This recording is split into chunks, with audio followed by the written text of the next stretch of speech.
सुबह के वक्त गोश्त खाओ, वल्लाह आप लोगों की जिंदगी बदल जाएगी। इंशाल्लाह आप लोग मुझे दुआएं देंगे।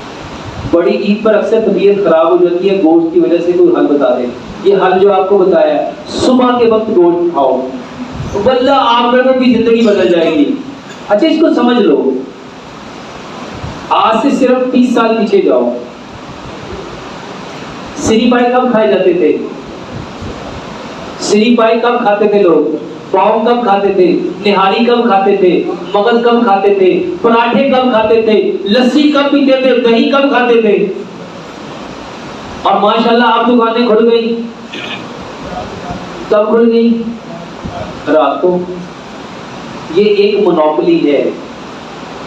इसको एक बड़ा सारा असूल बता देता हूं।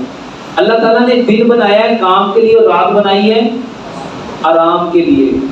जब आप रात को मैदे को आराम नहीं करने दोगे, वो आपको दिन में आराम करने देगा? आराम करने देगा? मेरे मोहतरम भाइयों, अगर आपकी तबीयत खराब इस वजह से है कि आपने वो काम छोड़ दिए जो अल्लाह ताला ने करने का हुक्म दिया था, और आपने वो काम करने शुरू कर दिए जिससे अल्लाह ने मना किया था। सुबह को गोश्त खाओ, इंशाल्लाह आप लोग मुझे दुआएं देंगे। रोजाना एहतलाम